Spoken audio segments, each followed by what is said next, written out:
2 weeks ago I published a video called Ridiculous 2021 Octane Movement Tech, which gathered a lot more attention than I anticipated. Thank you so much for that. In today's video I wanted to go over the most common questions from that video and some changes or additions to the techniques I learned since then. Before we start, a huge thanks to all the lovely people participating in the Apex Rollout subreddit. I only sometimes find new movement tech by myself. Often my videos are based on findings from the community. And with how healthy and active Apex Rollouts currently is, it's playing a bigger and bigger role in discovering and distributing newly discovered Apex movement tech and educating people on old ones. So if you're interested in that topic, which if you're watching this video you likely are, join us there. I also just made a dedicated Apex Rollout channel on my Discord. All the links are in the description. Alright, let's start with definitely the most requested thing, to show Jumppad wall running from a different player perspective and in third person. So here you go. This is how Jumppad wall running looks like from the outside.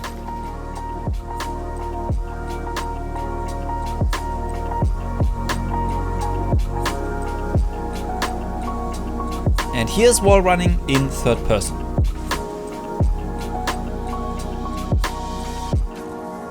Another thing people asked was if only Octane could do this. No, every legend that uses the Jumppad can wall run, except Revenant.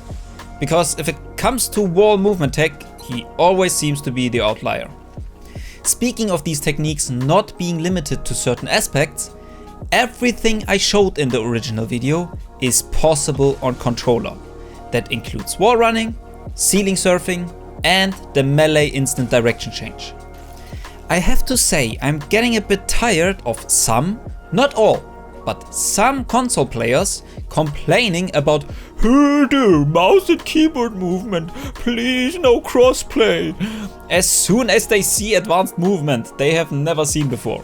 The only movement tech that is not possible on console is Tap-Strafing.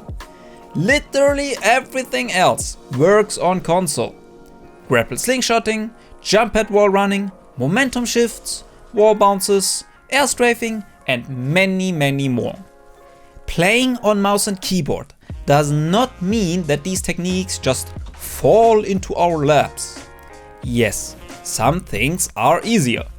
But we have to spend hours in the firing range and in-game perfecting them the same as controller players. I know that this is not the majority. Please don't feel attacked just because you use a controller. I specifically structure my tutorials and use language in a way to be inclusive for controller players. Because I want as many people as possible to get more enjoyment out of the game. And we have a lot of controller players in Apex Rollouts, actively looking to improve their movement. So people that consistently portray the controller as completely unusable object of doom for advanced movement only try to hold themselves and other controller players down. So grow the fuck up and get good. Now to additions to the things I showed in the original video. I hear a lot of people suggesting to use the term wall surfing instead of wall running, which I sort of agree with.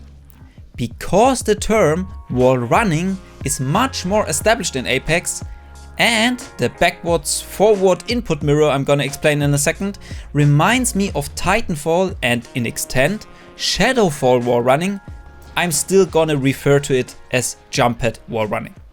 Now to the juicy bit. I have discovered backwards wall running.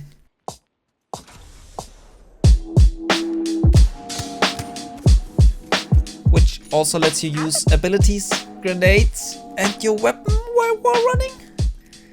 Yeah. Because if you approach the wall and then turn around to have your back against it, it works the exact same as a normal Jumppad wall run. Here's how I do it. I air strafe into the wall, let go of all inputs, turn around, and just before I'm about to hit the wall, I start inputting a sideways movement. Once I'm on the wall, I add a backwards input.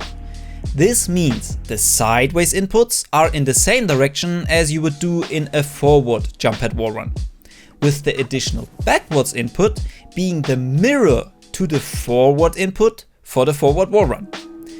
This is exactly how Shadowfall and Titanfall wall running works, where you can also wall run backwards. I do not believe that this, in quotes, combat ready wall run will have any effect on the game. I promise you, barely anyone is Jumppad wall running as it is, and even less will bother to experiment with this one. Not even speaking of actual being in an in-game situation where all the necessary circumstances line up to get combat utility out of it. So I'm not worried about this as a game-breaking mechanic whatsoever. While on this topic, yes, you saw correctly. You can wall run on the invisible outer walls in a firing range. Another thing people wanted to have investigated was if there are any notable stim interactions with the wall run. As far as I can tell from my testing, there aren't any unexpected ones. You can use it before or after hitting the wall and increase your speed as expected. A small little tip: if you're wall running on these walls around Olympus and get shoved downwards, you can carry the momentum out of them by just sliding towards the ground and then b-hopping onto the melee instant direction change. In the original video, I didn't actually show the sideways direction change, so here you go. And here it is compared to a normal jump with air strafing. I have also since learned about a new way to instantly change direction on the Jumppad. If you tap strafe while hitting the Jumppad and time it really well, you can preserve your double jump. This leads to really wacky movement on the Jumppad. I encourage you to experiment around with this and show us the results in Apex rollouts. I want to give myself more time with using this in-game before I will include it in my upcoming Tap-Strafe 3.0 video. You know what to do if you don't want to miss that. Oh, and also, yes, you can direction change into a wall run. I will be live on Twitch when this video goes public, trying to implement what I learned into actual gameplay. Maybe come and join the vibes. Else, I will see you in the next video.